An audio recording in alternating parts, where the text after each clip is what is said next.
Passaremos agora a palavra à doutora Fernanda Pancini, advogada atuante na área de direito de propriedade intelectual, bem como realiza assessoria e consultoria jurídica para empresas com foco na proteção das marcas.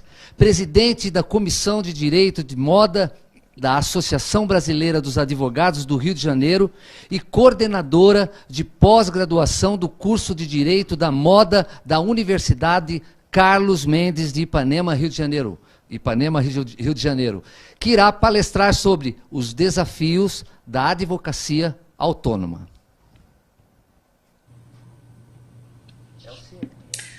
Olá, boa tarde a todos. Bom, primeiro eu gostaria de agradecer a doutora Rose pelo convite, né, pela idealização, organização desse evento tão necessário aí para os alunos, estudantes de direito. Bom, eu trouxe esse tema aqui por eu entender de ser de grande utilidade, né, principalmente nas turmas que eu atendo de mentoria. Muitas dúvidas surgem sobre os desafios da advocacia autônoma. As perguntas são sempre, será que é possível realmente a gente viver da advocacia autônoma, nos sustentar, ter nossa rentabilidade? E aí vem as questões, né? Como prospectar clientes, como criar nossa cartela fixa de clientes, como que a gente cria autoridade sendo autônoma, sendo advogada autônoma. Então, eu vou tentar resumir aqui, separei alguns pontos que eu considero mais objetivos para trazer para vocês. Bom, já fui apresentada, muito obrigada. Eu vou só resumir mais um pouquinho para vocês entenderem um pouco mais da minha trajetória. Eu sou advogada há 11 anos. E há 5, eu fiquei muito no mundo corporativo, né? Eu fiquei à frente do jurídico de empresas, fiquei como advogada associada em escritórios, fui a gerente jurídico e há 6 anos eu atuo como advogada autônoma. Então eu passei por esses perfis, né? O mundo corporativo é quando você está ali à frente de uma empresa, associada, e há 6 anos agora, né, como autônoma. E a pergunta que eu acho que a gente precisa fazer antes da gente falar dos desafios será que eu tenho o perfil da advocacia autônoma? Então você é estudante de direito ou você até advogado que está pensando em migrar de um perfil associado, corporativo para um autônomo, antes faça essa pergunta, né? Eu tenho esse perfil para advocacia autônoma? Então eu trouxe algumas questões aqui para a gente tentar analisar juntos esse perfil. Primeira coisa que a gente precisa entender, as pessoas, os profissionais que atuam, né, na advocacia autônoma, elas têm algumas características em comuns. Uma delas é a proatividade. Né? São aqueles profissionais que eles não esperam alguém delegar algo, delegar funções. Eles já são mais independentes, então eles já são aqueles profissionais que vão lá e fazem. Geralmente eles são mais confiantes, ficam mais confortáveis para tomar decisões, né? E na advocacia autônoma, tomar decisões sozinha, né, a gente é sozinha tomar decisões, isso é rotina, é algo rotineiro, é algo do nosso dia a dia.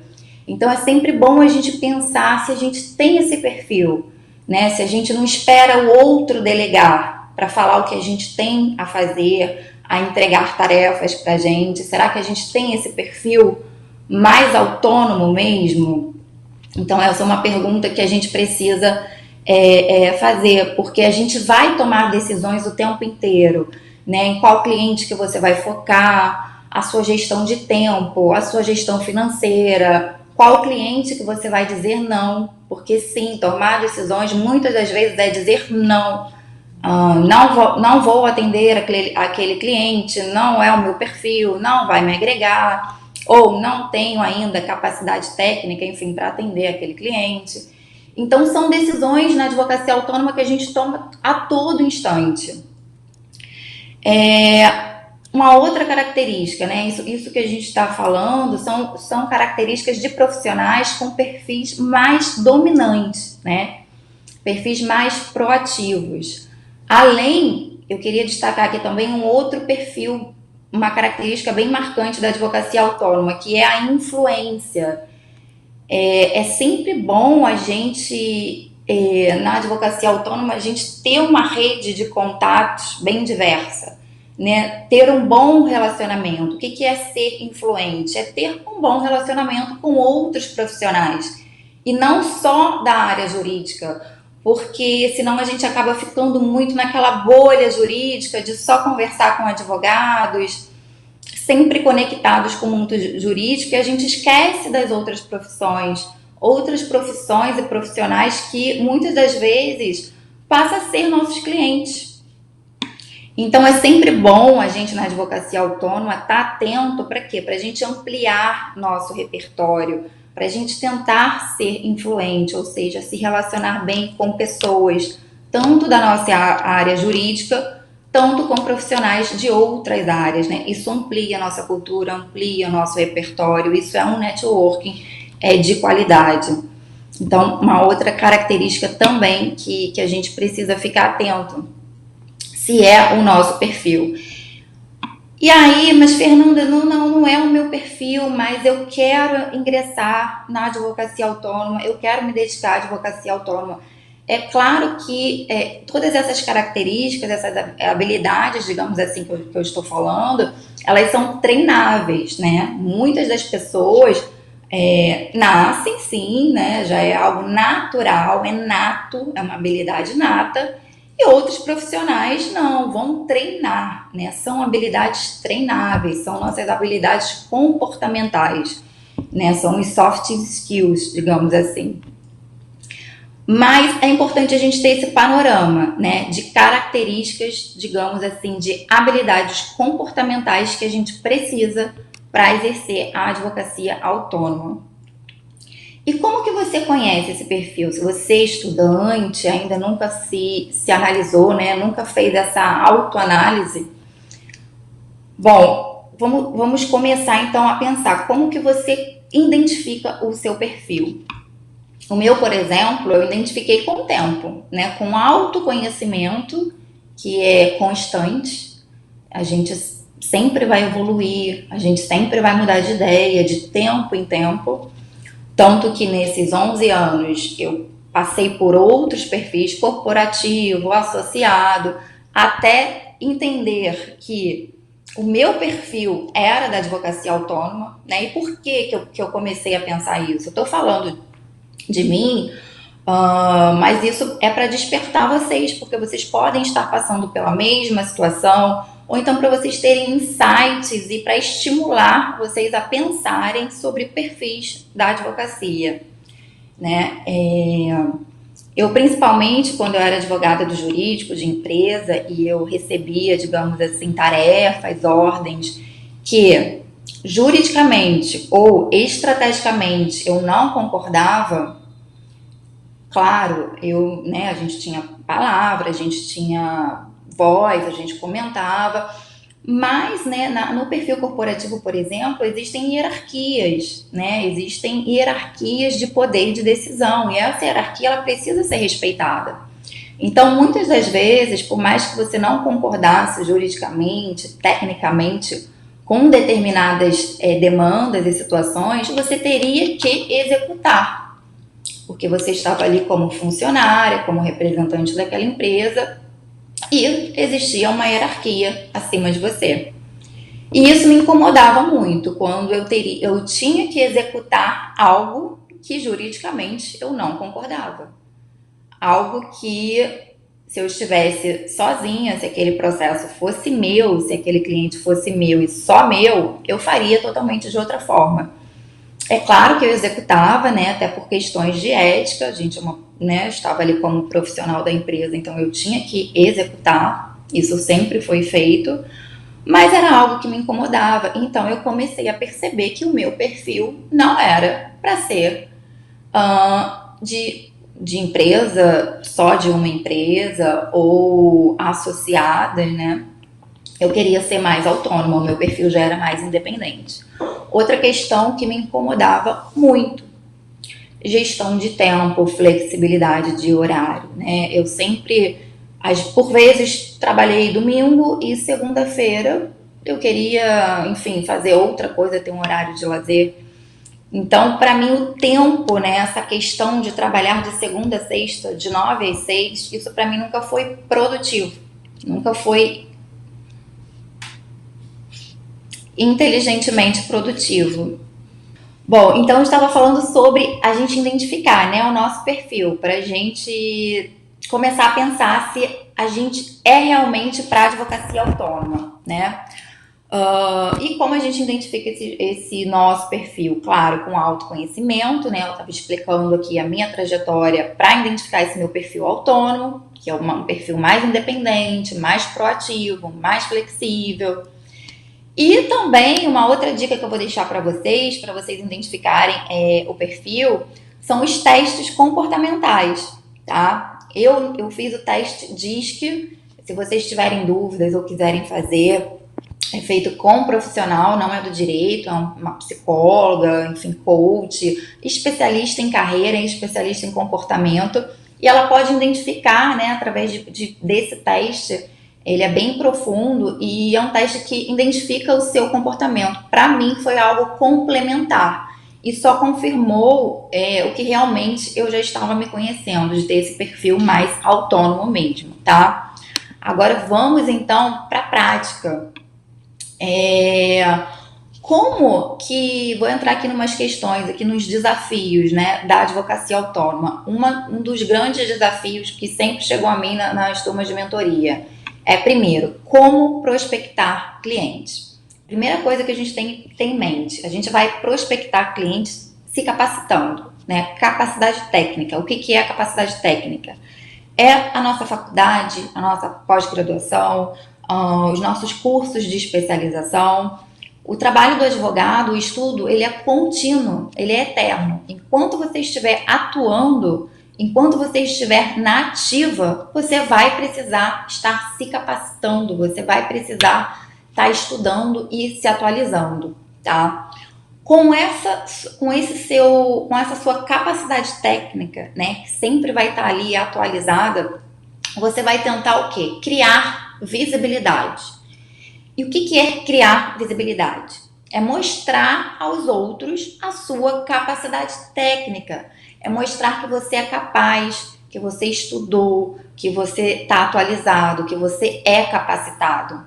E como que você vai mostrar isso aos seus propensos clientes, né? Como que você vai trabalhar na sua visibilidade? A gente sabe que hoje as mídias sociais são ferramentas para potencializar a nossa visibilidade. Então temos aí, enfim, inúmeras mídias sociais, LinkedIn, Instagram, sites onde a gente pode escrever artigos jurídicos. Então a gente precisa trabalhar essa visibilidade. Como? Você pode produzir vídeos explicativos na sua mídia social, mostrando como que você soluciona determinado tipo de problemas, né, dependendo da sua área de atuação. Você pode escrever artigos, tem vários sites aí que você pode gratuitamente publicar os seus artigos. Então, são formas de você potencializar essa sua visibilidade. Uma outra forma muito legal também é a prova social. O que é a prova social? Fez, mostrou. Atuou em determinada causa, deu um resultado positivo, o cliente autorizou você, enfim, a expor a situação, não é segredo de justiça, mostra mesmo. As pessoas precisam confiar em você e ela confia quando você mostra tudo isso. As suas habilidades técnicas, a sua capacidade técnica e a sua prova social, que você não só fala, que você realmente faz, que você traz resultado para aquele cliente que procurou você. Aquele cliente que procurou você, ele teve o problema dele solucionado. Isso é prova social, isso é um meio de potencializar a sua visibilidade. e confiança no cliente, né? Você começa a criar sua autoridade. O que é criar autoridade? Tá? É um outro desafio também da advocacia autônoma, porque a gente não está mais atrás de um nome de uma empresa, atrás de um nome de um grande escritório. Né? Antes, quando eu era lá do mundo corporativo, eu era a Fernanda, advogada de tal, da tal empresa. Ah, aquela ali é gerente jurídica de tal carteira. Assim que eu era identificada, né? E na advocacia autônoma, não, é o seu nome. É o meu nome, é Fernanda Pancini. Pronto, advogada de marcas. Aquela advogada que protege marcas e as patentes. Então, na advocacia autônoma, a gente tem que ter isso em mente. É o nosso nome, é a nossa autoridade. Como que você mostra essa tua autoridade? Com visibilidade, mostrando sua capacidade técnica, fazendo prova social, tá? Isso cria o que? Confiança. E o confiança é que atrai o cliente. Bom, um outro desafio que eu quis trazer para vocês, escritório físico, né? Nas turmas de mentoria também tem muitos estudantes ou recém-formados e sempre entram nessa questão. Mas, Fernando, eu não tenho escritório físico. E aí, como que eu vou advogar? Como que eu vou ser autônomo? Né? Tem aquele costume de que saiu de um escritório grande, um escritório de renome, com toda aquela estrutura física, e aí se acham perdidos ou incapazes por não terem escritórios físicos. Balela. Nesses 6 anos de advocacia autônoma, eu fui ter, esse ano, um escritório físico, né? Por questões pessoais, de pandemia, minha casa com filha, enfim, questões pessoais, eu resolvi ter um local físico para mim. Mas antes disso, o que eu fiz que deu muito certo, não tirou meu mérito, não deixei de fechar com clientes, enfim, tudo fluiu bem sem escritório físico. Eu investi em um bom smartphone e um bom notebook, ou seja, nos seus utensílios de trabalho, né? Nas suas coisas de trabalho. É o seu computador, hoje os processos são virtuais, e o smartphone, que você precisa estar sempre conectado, você precisa estar sempre disponível ao cliente. Então, eu acho que escritório físico não é empecilho, não tira o seu mérito se você não tem um. Inclusive, para quem está começando, eu acho que você já começa ali numa despesa, né? O escritório físico tem todas as despesas que todo mundo sabe. Então, iniciar devendo não é legal, tá? Então, essa noção de gestão financeira também é um outro assunto que a gente precisa ter quando a gente ingressa na advocacia autônoma, né? A gestão financeira. Então, eu aconselho, nos primeiros anos da advocacia, investir no smartphone, investir no notebook, que é o seu material de trabalho. E reuniões? Agora eu quero marcar reuniões, não tenho. Tenta marcar num café, num coworking, né? Aluga uma diária de uma sala de reunião, se aquele cliente faz questão de te ver e ter uma reunião presencial, tá? Hoje, a tendência, óbvio, até pela pandemia, é tudo ser muito virtual. Mas a gente sabe que tem determinados tipos de clientes que preferem, sim, aquele olho no olho. E sim, você não vai deixar de atendê-lo. Você só vai ter ali outras possibilidades para atendê-lo. Se ele não quiser uma chamada de vídeo, você marca, reserva uma sala de reunião e pronto, está resolvido. Aquele escritório físico diário, ele não é primordial para você exercer a sua advocacia autônoma. Bom, o terceiro ponto que eu queria falar para vocês é sobre a gestão de tempo e produtividade, que também é importante a gente começar a entender e a pensar sobre isso, né? Você trabalhar 10 horas por dia não quer dizer que você é produtivo, tá? Produtividade é o que você faz nesse tempo. Qual o resultado que você atinge nesse tempo? Às vezes um profissional trabalha 10 horas seguidas e não atinge o resultado que um outro profissional trabalhou ali 5 horas produziu, tá? Então, como advocacia autônoma, você não tem chefe direto, você está ali com diversos clientes, às vezes reuniões bem diversas, Então é tudo muito flexível. Você precisa ter essa disciplina, né, de tirar suas distrações e coordenar o que exatamente você vai fazer naquele dia. Fazer ali um checklist de todas as tarefas que você precisa fazer naquele dia, aquele cliente que precisa de uma atenção maior aquele dia. Você vai gerir os seus prazos, os seus clientes e a sua produtividade. E isso requer disciplina, né? Ninguém vai te delegar nada. Ninguém vai pedir para você fazer, o prazo é esse, o prazo é aquele. Não, é você quem vai decidir. Então, a advocacia autônoma exige também muito essa autorresponsabilidade, né? De saber gerir o nosso tempo, produtividade e saber que nós somos os responsáveis pelo nosso dia de trabalho, pela nossa rotina de trabalho, tá? Outra questão também que sempre questionam aí, um dos grandes desafios da advocacia autônoma, a instabilidade financeira. Afinal, é instável? Não é? Enfim, isso é muito relativo, né? Depende do que é estabilidade para você. Para mim, não é estável nem ser associada, nem quando eu era ali assalariada com advogada de empresa, porque o mundo corporativo, o mundo dos negócios, ele é instável mesmo. Hoje você pode estar numa empresa, amanhã você pode ser desligado, você pode mudar de ideia, você pode receber outra proposta, então tudo é instável. Agora, a advocacia autônoma, né, se estabilidade para você, que na maioria das vezes as pessoas têm esse pensamento de estabilidade é ter um salário fixo, é ter entradas fixas, eu digo que sim, na advocacia autônoma vai chegar um momento, né, que você vai ter entradas fixas e vai ser como se fosse o seu salário.